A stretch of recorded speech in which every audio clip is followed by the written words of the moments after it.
I think, Richard, should we get going? I think otherwise we're going to spend too long, and if people miss the first bit, then that's not the end of the world. So welcome everybody. Thank you very much for coming to this. I think now we're on the third Lunch and Learn, and we will be going again on the first Thursday of next month, which is the 3rd of July, which I'll remind everybody later. But really enjoying doing these things and getting really interesting guests on to work with me to talk about a particular area.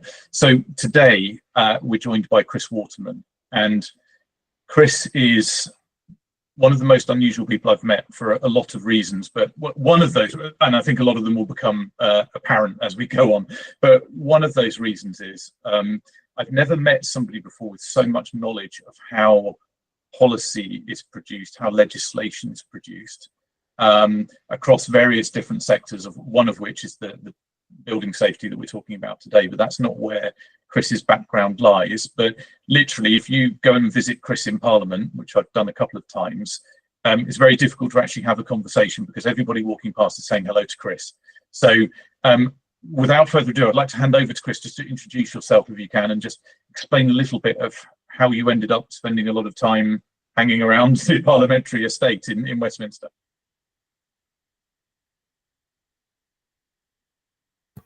Thank you very much, Matt, and delighted to be here.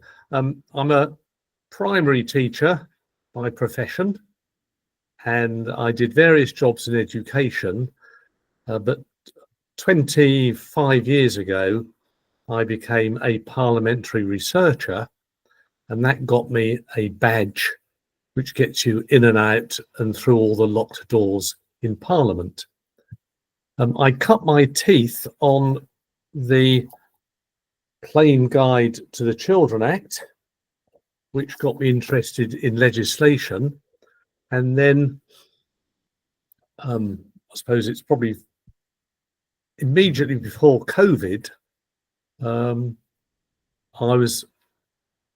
met a few people who were talking about personal evaluation plans, PEEPs, for building safety.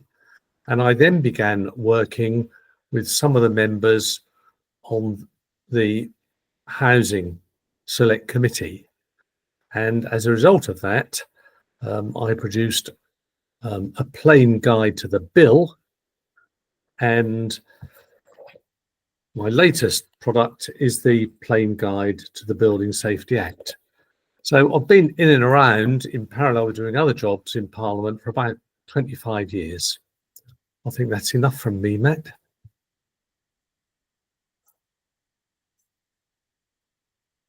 Thank you. That is a long time in parliamentary terms, and probably, without being horrible, you were probably then at the time one of the oldest parliamentary researchers, I would imagine, because normally they're fresh out of university, aren't they? I probably am the oldest. I think I got a Lord's pass because I make them feel so young.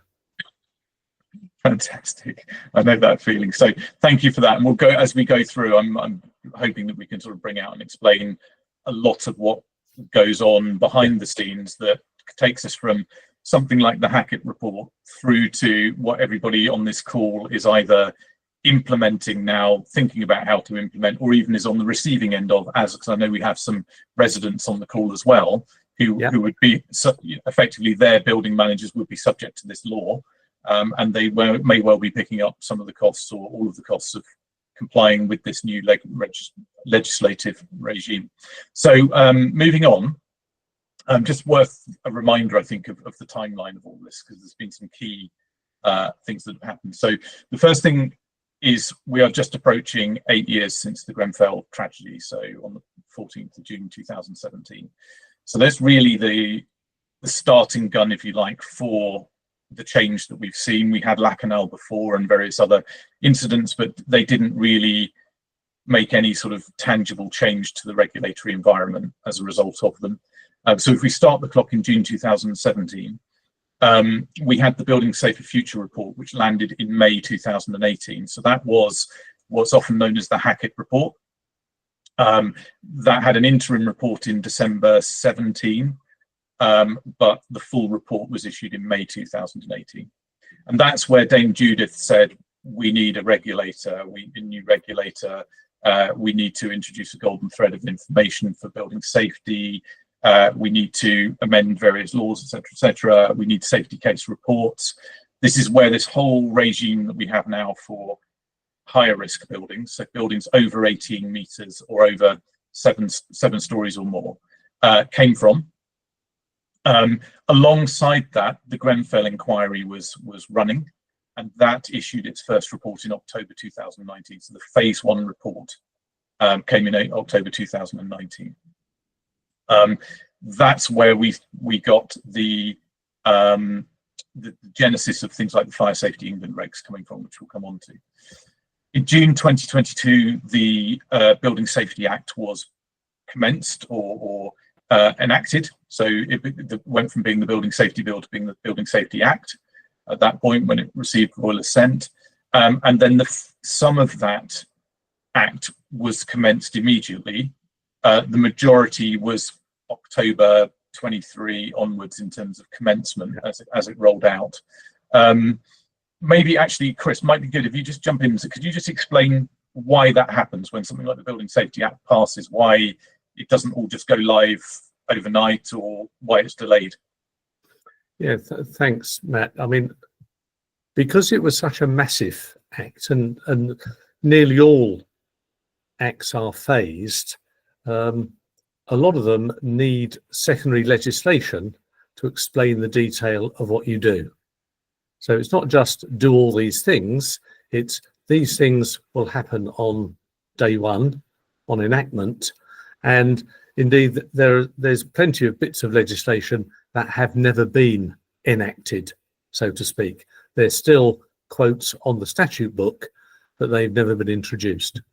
And that, so you couldn't introduce the Building Safety Act in one swoop. Fantastic, thanks, Chris. Now, there is actually just on a bit of Building Safety Act nerdery, there is at least one part of the Building Safety Act that has never received secondary legislation, and that's around the role of what's called a building safety director as a duty holder. So the government got to the point where it's in the Act, the provision for a building safety director.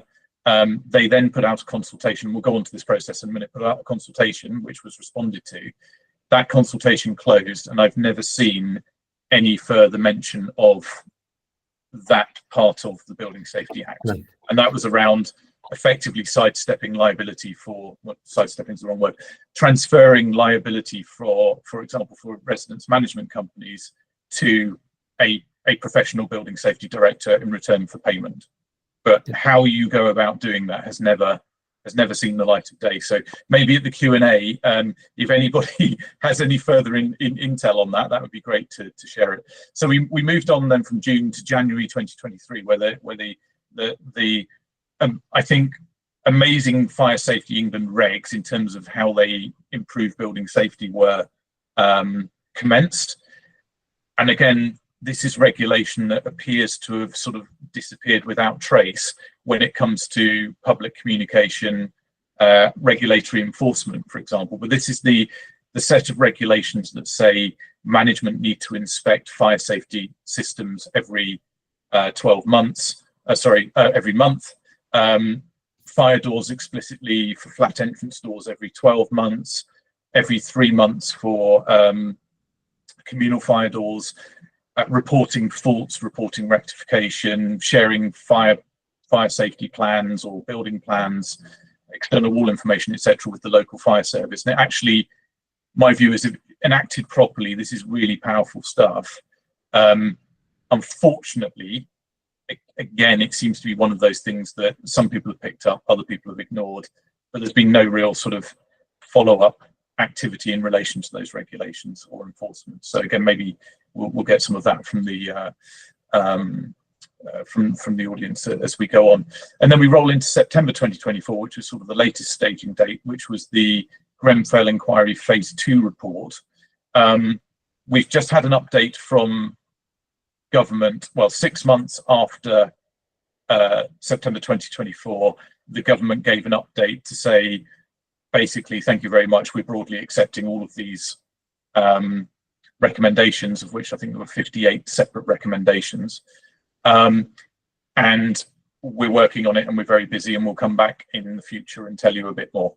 So it's quite a slow process, but I think that gives a view of now 8 years beyond Grenfell, while we're still lacking secondary legislation, guidance, government response to the incident.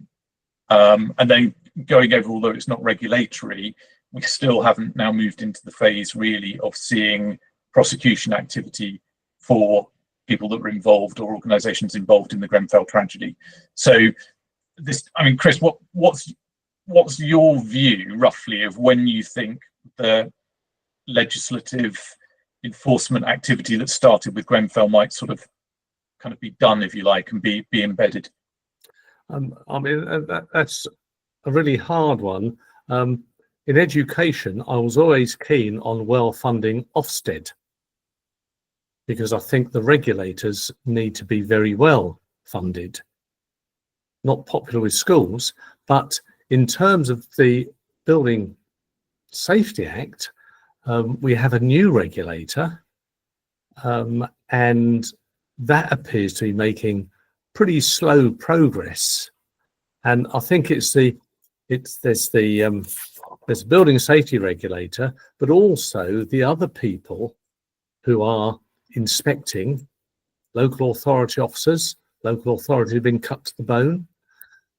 Fire officers, they don't have dedicated inspectors, many of them. So it is moving very, very slowly. Yeah, I think we can all agree with that, and we'll probably come on to some of this, the reasons for this, how I describe it as regulatory constipation that we're all experiencing at the moment. I think for most people on this call, it's uncomfortable, and we would like it to subside, but maybe we'll come on to that. So one of the things I just wanted to do and really pick your brains on, because this, I still have to look at charts for this to remind myself of what the process is, but can you talk us through how you go from an idea for a new law, for example, or through to a law that is enacted that we all have to follow, and who's involved, how's it done, how long does it take, etc., etc.? Could you give us that sort of overview? Yeah, I mean, essentially every bill has to be either proactive or reactive. So the government will come up with an idea, and if it's a brand new bill, it has to be in the King's Speech unless there's an emergency. But looking at the one we've got in front of us, this is a green paper, and a green paper is an ideas, a cockshy.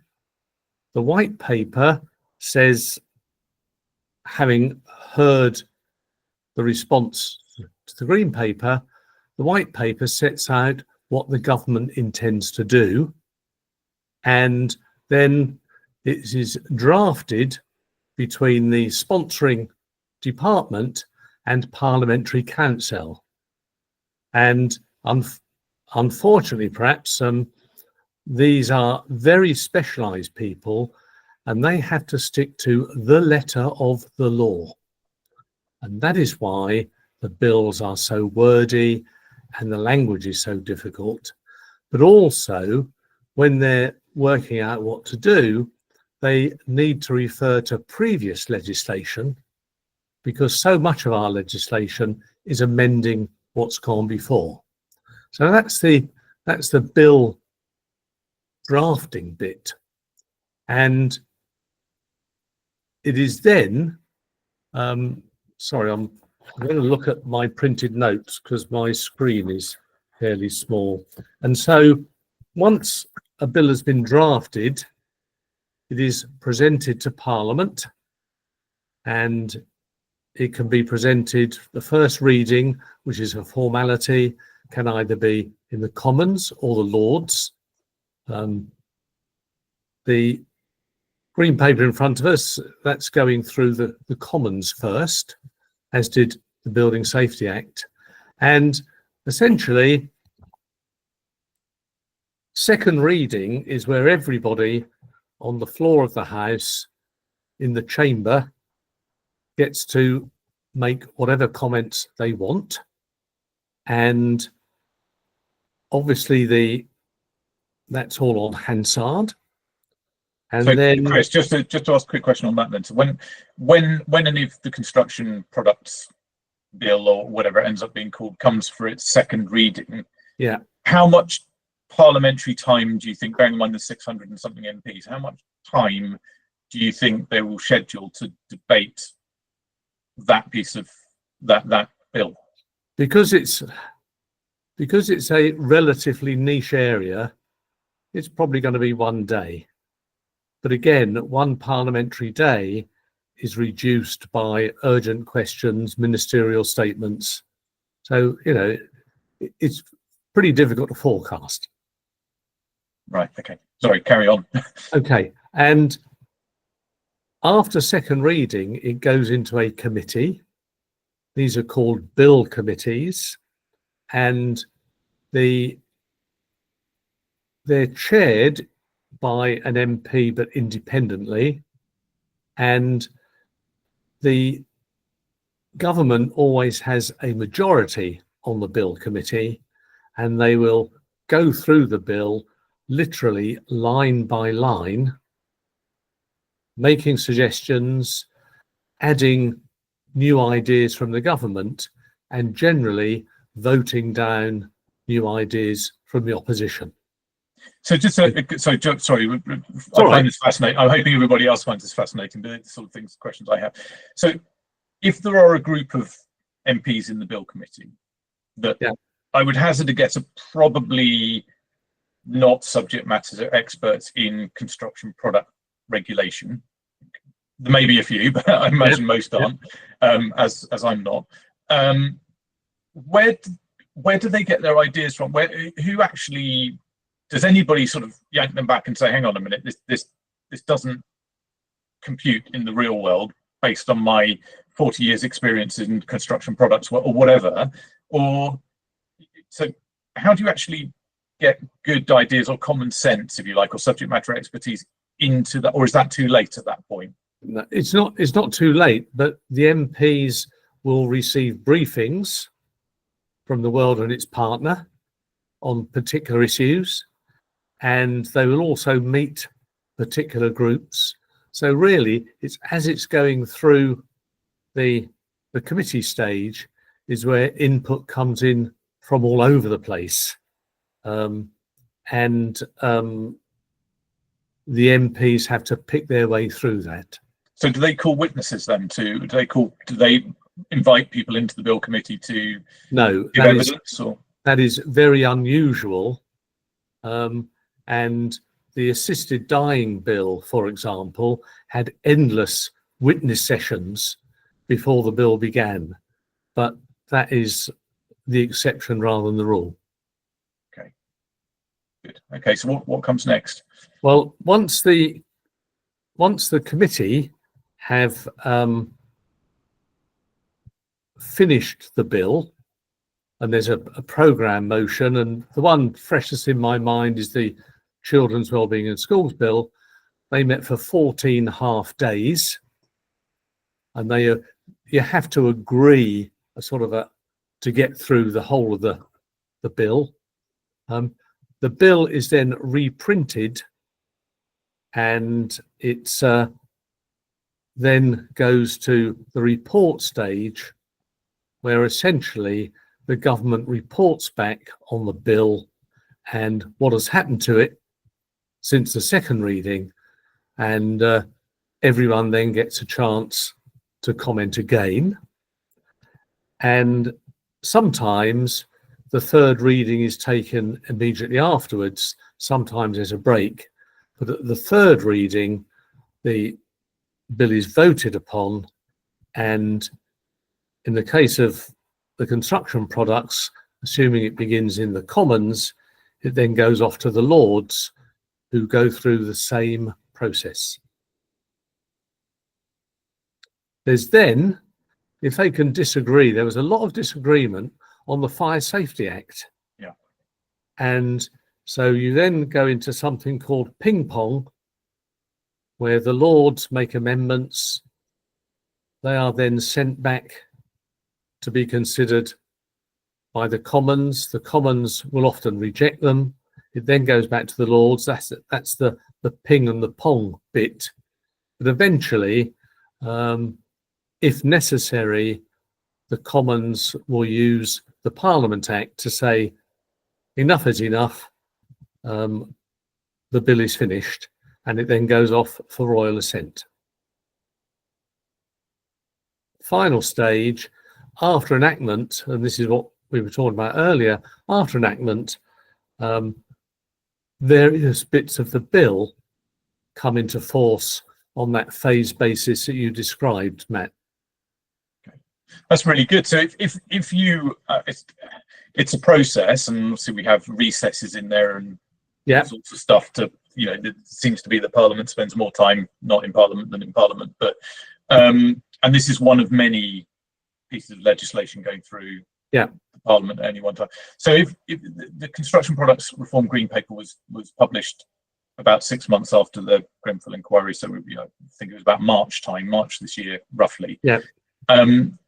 When do you think something might pop out at the end of this process in terms of a law that may then be commenced at some point in the future? I mean, are we talking months or years or? Certainly months. And again, there's this famous, and it could be an urban myth, this great big spreadsheet in number 10, where they're trying to work out, they've got to find the parliamentary time and phase things so that it suits the government when to introduce things. Some green papers are published just before recess. Others are hurried up. And so the whole process, and this is what's fascinating me, or has always fascinated me, something can be promoted or delayed because of totally other issues that have nothing to do with construction products. Yeah, it's interesting because there's I don't know whether he let the cat out of the bag or it was deliberate, but there was an official, quite senior official at Digital Construction Week yesterday that was speaking before me on a panel, and he mentioned the Construction Products Reform Green Paper and said, and that's why we're working on that over the next couple of years to bring it forward. So that led to me, and he was from BEIS, I think, the Department for Business and Industry and Skills. I'm not sure whether they're the sponsoring department. No, Ministry of Housing is, but he was talking in that sort of time frame of years. So I think there's probably being seen to be doing enough to recognise the importance of the Grenfell recommendations from which this came. Yes. Perhaps it's not we're going to prioritise this above all else level of priority attached to this particular piece. That's right. And I think it was the Morel K report, which told the government that there are, I think, and these are approximate figures because we don't know, but there are about 30,000 products used in construction, and about only a third are covered by any standard, British standard or other. Interesting. Okay, and again, it takes quite a long time to develop a new British standard, as you'll know. Absolutely.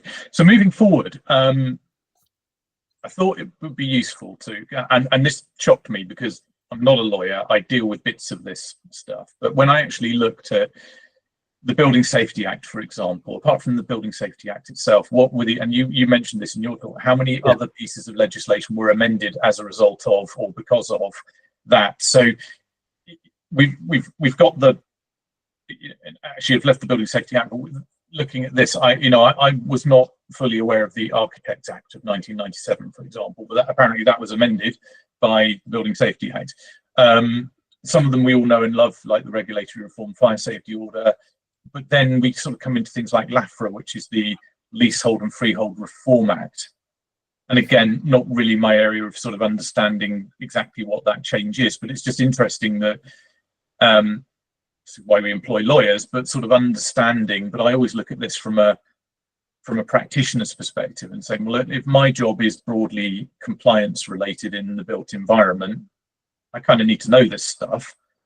But how do I actually understand the scale, and I think this leads to the constipation point of so many things have changed, and there are so many kind of gaps, I think, in the drafting where things conflict or aren't clear.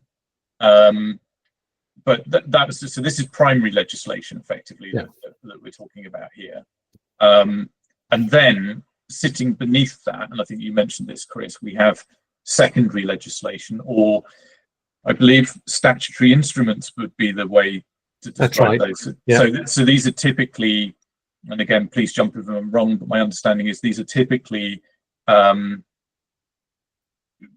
powers that devolve to the Secretary of State to effectively create legislation that doesn't really get debated, or it gets nodded through, but there's no real proper debate about the content of secondary legislation, as I understand it. That's true in nearly every case. Right. In extraordinary cases, the regulation has to have a positive vote in Parliament to give people a chance to object. But even when that happens, there is very rarely any debate. Yeah. So I guess then, so if we look at 2021 Fire Safety Act, that then effectively gave birth to the Fire Safety England regulations. Yes. Which were a statutory instrument. Yeah. Which didn't really have much in the way of debate, no. I can recall. But the Fire Safety Act did. Yeah. Yeah. Okay. Good.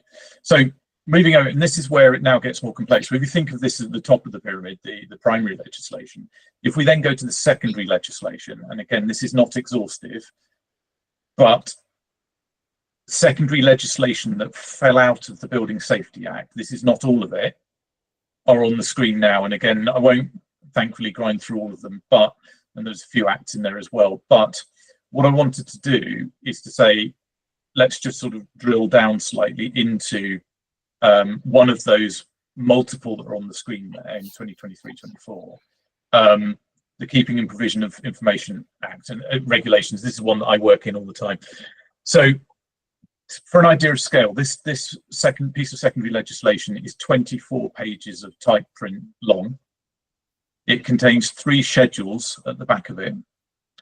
It references numerous other bits of primary legislation and clauses in primary legislation, but ultimately it's got buried within its schedules literally hundreds of things that you must comply with to stay in compliance with these regulations, not to breach these regulations. So information you have to provide to residents, fire services, each other, what types of information, and that's all scheduled in there. And there are multiple versions of this online, and this graphic that's going through, I posted about this the other day, that if you just wander onto Google and Google the KPI regulations 2024, you get a search result at the top of Google. You click on it and you think, oh, I've landed on the legislation page, and here's the legislation. In the top box that's highlighted there are links to newer versions of the same legislation. And you have to click down through about 3 layers to actually get to the prevailing legislation or regulations. I think is it called as made, I believe is the terminology. So the actual regulations, not the ones from months or years ago, even though that's what Google serves you.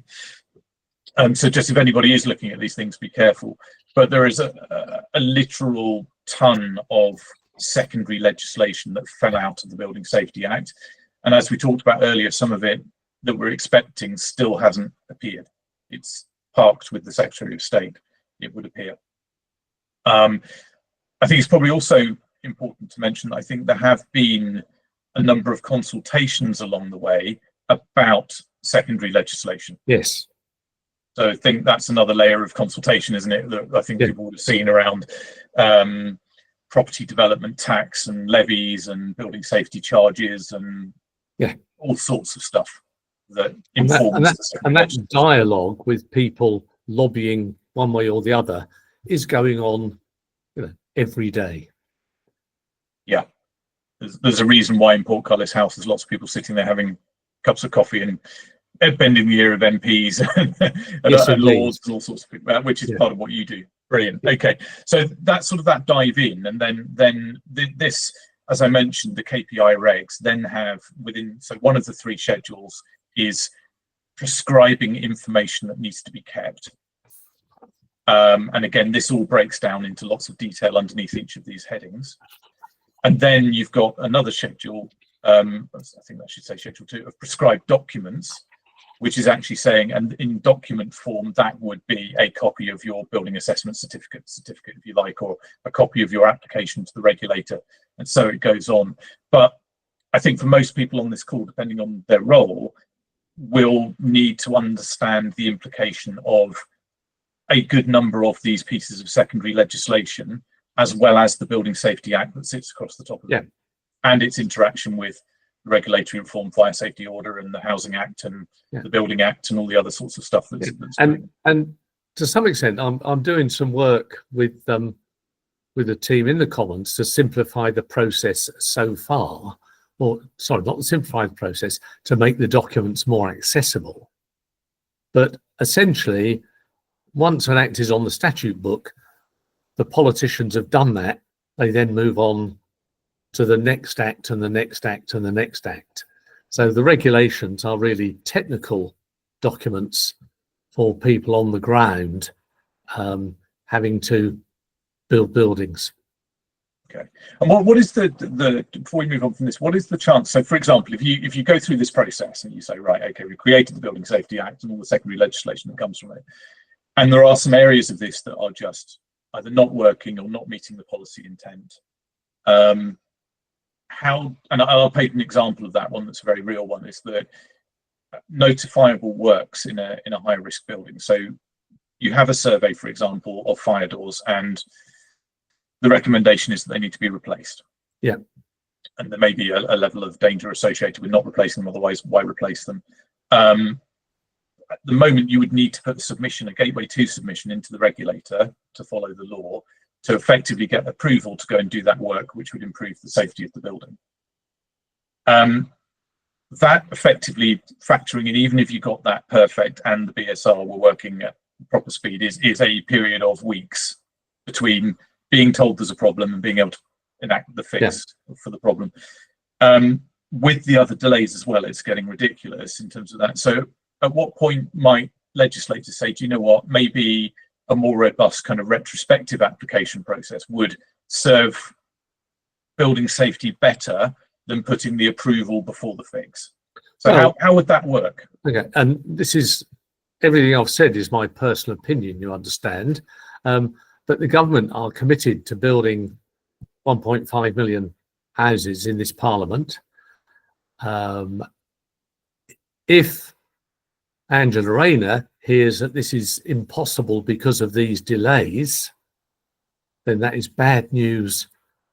Well, it's bad news for people who need a house primarily, bad news for the government's targets. So she then, as Secretary of State, would say to the civil servants, what can we do to remove this barrier to building houses? And because this is such a high profile issue for the Deputy Prime Minister, then the civil servants will then be, I mean, they will have already been contacted by the regulators and developers and some of the professional bodies we'll talk about in a little while, but that is where the pressure will come to amend the regulations. Right. And then they would have to go back through, well, effectively the Secretary of State could do that with the swish of a pen and okay, so it's within their gift to do it. Okay, fantastic. It's not the switch of a pen. She's not Donald Trump, Matt. Well, maybe she's heading in that direction. Who knows? So sitting on it, so we've got to the point where we've got our secondary legislation now, and then we get a raft of guidance that follows the secondary legislation that comes out from the government, Gov UK, to try, I guess, explain and guide, and put that secondary legislation more into human language. And some of those are on the screen now, but again, there is a ton of this guidance. Some of it's quite good, some of it's pretty poor, some of it's very generic. Some of it is version controlled, some of it's not. But again, more and more reading, sort of as we go down this big fat pyramid, if you like, at the base, we're now getting into all of this guidance. How does the guidance process work, and who writes it? Is this the civil servants that write the guidance, or mute? You're on mute, Chris.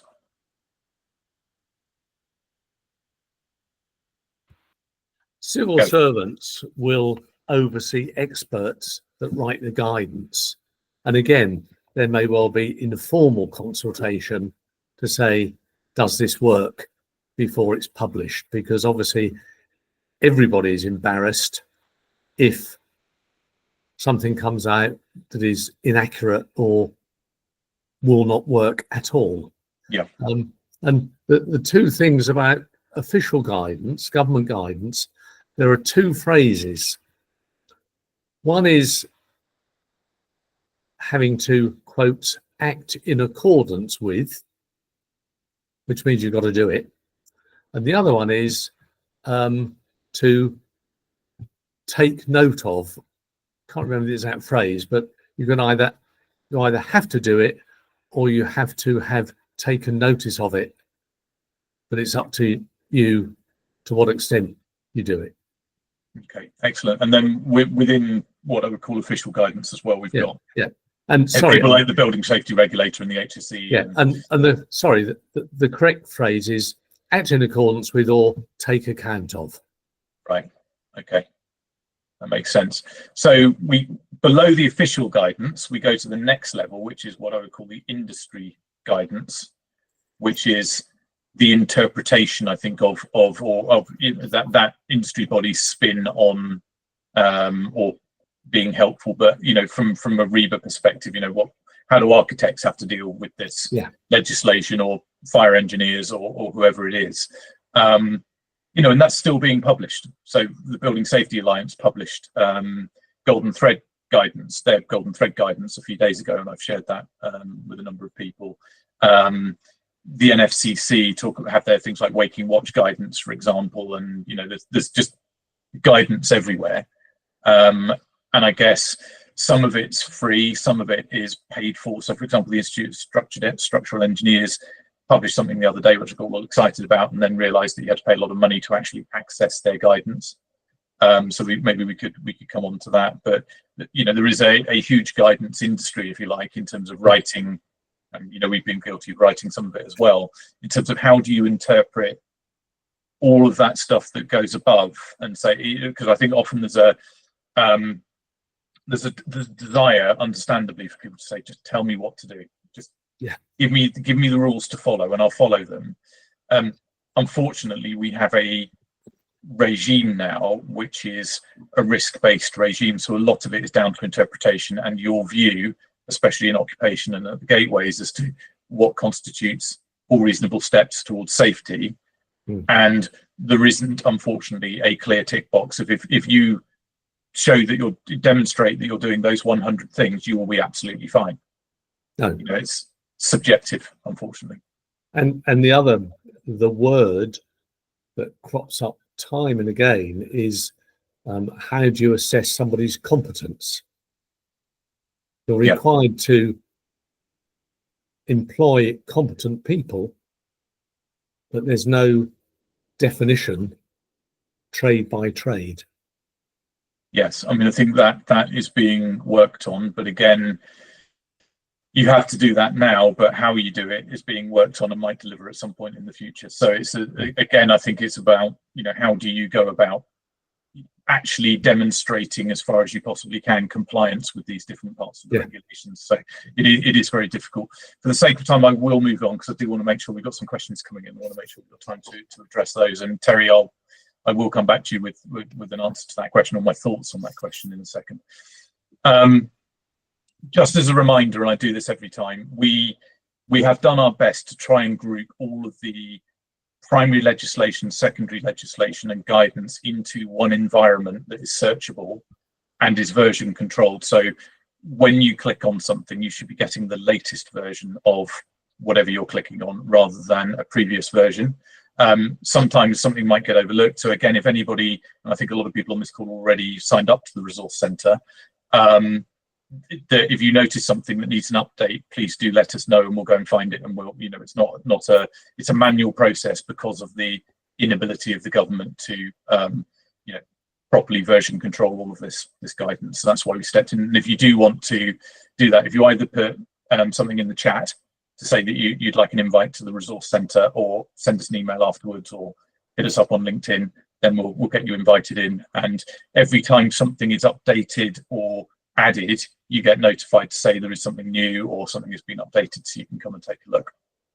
I think at that point, we're conscious of time. Let's flip into questions. I have got the chat up, so I'll go with Terry's first. So Terry Goff has said, sorry, can you help me, Matt? I've got in-call messages, but where's the button to get the chat up? Not sure. I'll read it out, don't worry. So, okay. In the bottom right-hand corner, Chris, there's a row of icons, and it's the little chat box icon, which is let's move on. So if you have identified a risk of non-compliant fire doors, why would you wait to replace until the building safety regulator is approved? Exemptions for emergency works exist. This exemption ensures that urgent remedial actions are not delayed by administrative. So that is absolutely correct. The issue is around understanding what qualifies as I understand it, as emergency works. And I've had dozens of calls with people about this, where people fall on different sides of this argument. My view normally is, if there is a clear and present risk, then don't delay, ask for forgiveness afterwards. Other people take a different view. It needs to be better understood. And I would prefer to see a clearer process that allows people to do remedial and repair works very clearly, and then a very clear process for retrospective approval, that if you cannot prove that you've done that work properly at the time of retrospective approval, the regulator reserves the right to not grant that approval, and therefore you need to go back and do it again, or you'd have some enforcement action. So put it the other way. So someone said, Atif said, we did this recently, and the BSR sent someone 5 months later to visually check the door from a localish gas. It seems they outsource everything. All right, so send somebody from the local authority to look at it. Yeah, I think where it's an individual door, the police come in and smash a door off its hinges to arrest someone.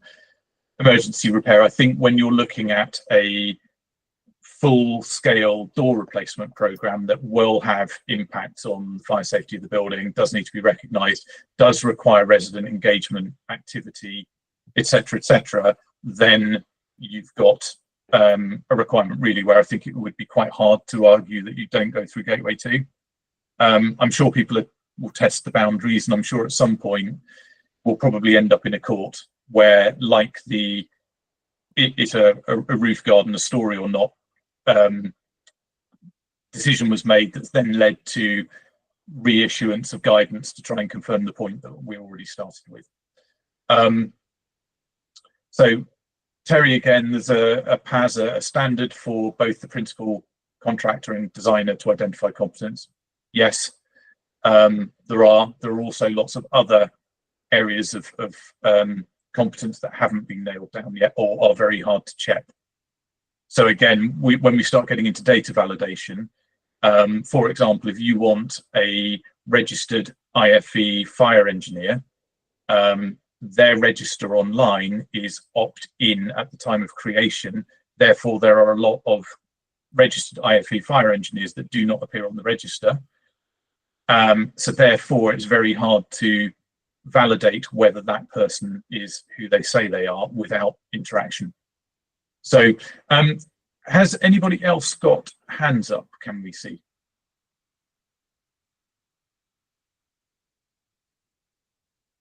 Looks like everyone's gone shy. There must be somebody that is has got something to. One of the things we talked about was the building safety director missing secondary legislation. Has anybody heard anything about that?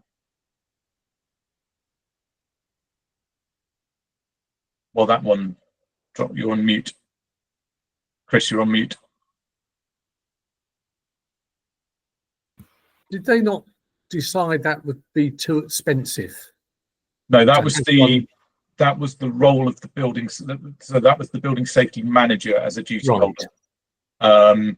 So what happened there is they removed the building safety manager from the legislation as a duty Yes. holder, Yeah. but left all of the work that the building safety manager would need to do anyway in. So the cost still remains. It just dropped out of the legislation. Yeah. Okay. Okay. But some people would argue that's actually inflated costs rather than reduce them.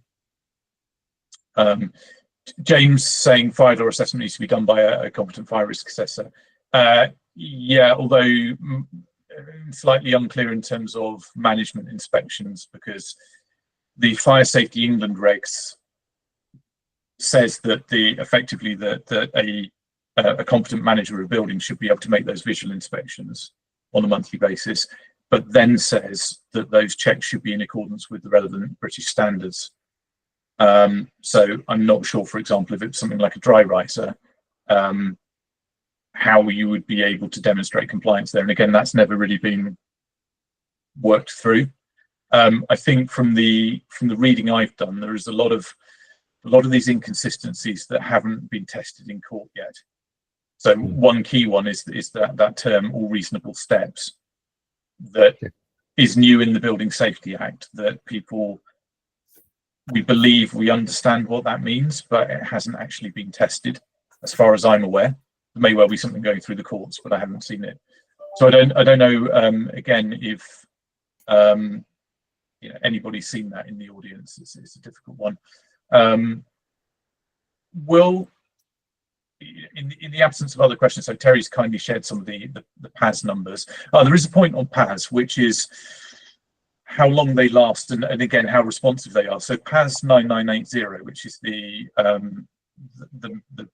PAS for producing a fire risk appraisal of the external walls, is already in its second draft, is underway, which meant that the first PAS didn't last very long. I don't know, I'm not a PAS expert of how long they normally last before they're revised, but there's some talk of effectively the PAS being watered down, both in terms of risk assessment, but also who can actually be deemed competent to actually conduct that work. So that again, I don't know if anybody's got more detail on that, but there is a perception that standards are being watered down, or tolerable risk for keeping combustibles on the external walls of buildings is being increased within that PAS. I don't know. PAS is your thing, Chris. Well, yeah, I'm not sure, to be honest. I think they probably last until they prove not to be effective any longer, at which point they're either withdrawn or have bits redacted and reissued.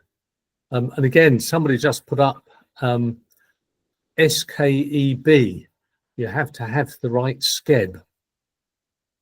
And of course, the B stands for behaviour. And that is the thing that it is very difficult to assess. And just for everybody, just in case everybody doesn't know, the SK in the E is skills, knowledge, experience, and then the B is behaviour. So I'm just conscious that there are a lot of acronyms going around, and a PAS for anybody is a publicly approved standard, I believe. It's kind of like a junior to a British standard. It's sort of a cobbled together is the wrong word, a less thoroughly debated and written British standard, I believe. Yeah. And on, I mean, I think you have to pay for the PAS, but certainly British standards. Thank you, Carrie, for updating, for reminding me of what that stands for. Publicly available specification. There we are. But certainly British standards are very expensive. Yes. You know, you mentioned earlier something you'd like to look at that costs a lot of money. British standards are not cheap. And there was some talk in the previous government about making the standards free of charge to the professionals that needed to use them. Yeah. If you ask an electrician, are you familiar with the British standards? You will get some very mixed answers, I think. Yeah, and I think generally my view on all of this is to try and do as much sharing of information as possible, make it simple as possible, but also as free as possible. Obviously, things do need to be paid for, but I think in the general, if we relate everything back to what happened 8 years ago, and say if we genuinely believe we do not want to see this happening again in this country, then I think it is beholden upon everybody involved to try and share as much knowledge as possible, as quickly as possible, without barriers. And certainly maybe that's where the government should step in and say, well, actually, this is being funded, this is freely available, this isn't something that's behind a paywall.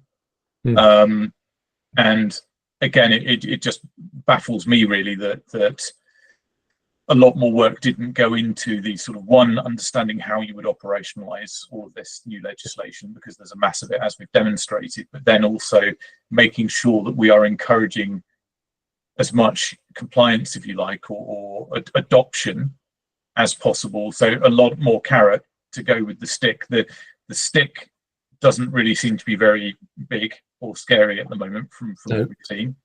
The carrot is barely visible. And ultimately these are big buildings, big industry, complex. Money is not universally available all over the place to implement these things. So I think it's sort of, again, everybody should be looking at that and saying, what is the cost of implementation? And is not that it's wrong to spend money, but is spending X amount of money on that actually going to deliver a tangible benefit in terms of building safety? Or are there areas where we're just going through sort of compliance for compliance sake, but we could have achieved the same outcome at far lower cost? Yeah, and the key word there is proportionate.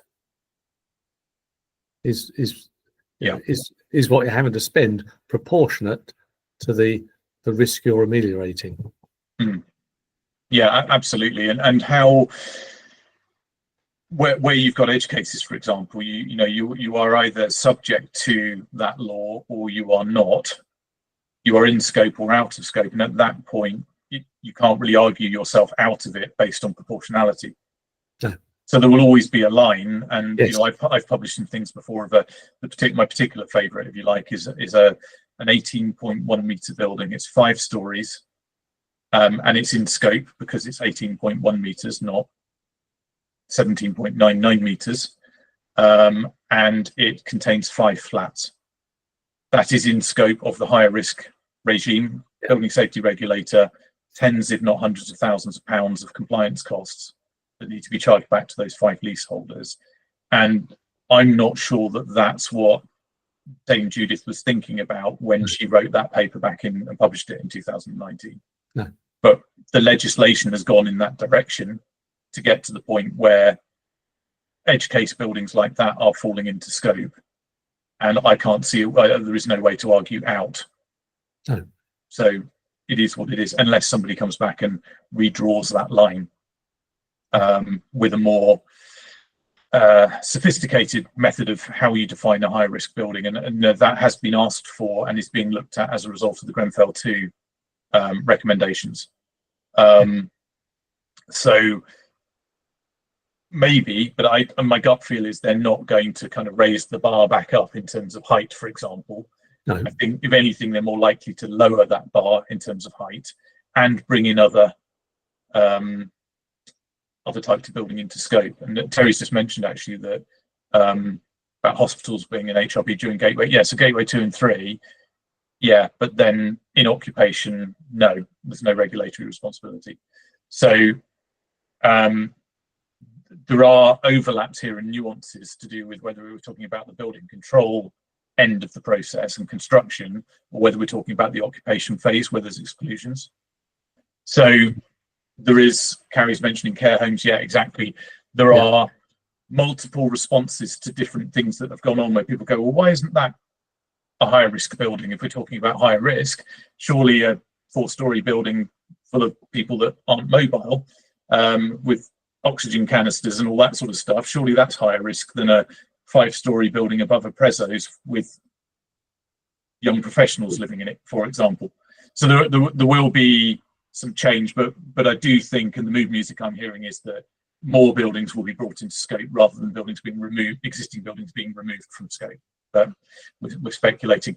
Conscious of time, because we do have to finish in a second, I just wanted to remind everybody that we will be back again on the 3rd of July.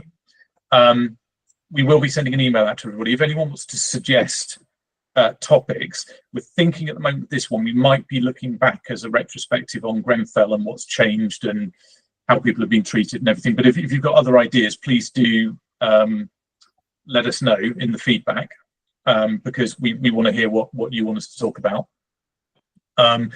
Great point, Carrie, on BSR coping with additional scope. My personal view is, for whatever reason, good or ill, they're not coping with the existing scope. And I think some of that responsibility lies on the shoulders of the regulated firms, and a lot of it on the regulator and their lack of use of technology, etc., etc. That could be a whole entire conversation. Steve Bunce has put his hand up. Steve, do you want to quickly unmute? And I've got 1 minute, or maybe. Steve, is that an erroneous hand? Caroline, we might need to. All right, okay. Eventually. We're struggling to unmute you, so we're just working on that. You should be able to unmute now, Steve. There we go. Yeah, Hey, Steve. Unmuted. Yeah, it was just a reminder to people, if they're not aware, Netflix on the 20th of this month is screening the Grenfell Uncovered documentary. It's a new documentary, so just thought I'd remind people, if you have got Netflix, they're going to be screening it, and it's in the lead up to the fire again, but it's a new documentary, so yeah. Thanks, Steve. I hope they're sensitive with it. I do know a few people that have been in touch with the producers, and the feedback that I've had is that they've been hugely thorough with fact checking, etc., etc. We'll all see, but yeah, 20th of June on Netflix. So good reminder. I did hear that I believe it might be a 3-parter. I'm not too sure on that, but we'll find out more. It's not that far away. We will find out. Thanks, Steve. Cheers. Right, so next one, 3rd of July, and maybe we'll talk about the Netflix documentary at that point. Maybe we'll do a review of what we thought of it. If you want to get hold of me, I think you probably know how to do that already. We will be emailing everybody. My QR code is here. Chris, if you want to get hold of Chris, he's not on much social media. So if you've got a particular question for Chris, please whiz that through me and I'll forward that on to him and negotiate that. He's taking a bit of a sabbatical from social media right now, which I think is a very wise idea. So on that note, please do follow us on LinkedIn. If you could start following the Building Safety Register LinkedIn page, that would be great. I'm starting to put more of the content I used to post onto there through the organisation rather than me personally. Please do.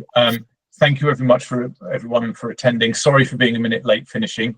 I think that's the first time I've overrun. So thank you very much, everybody. Have a great day. Have a great rest of your week, and we'll see you again in a month. Take care. Thank you very much.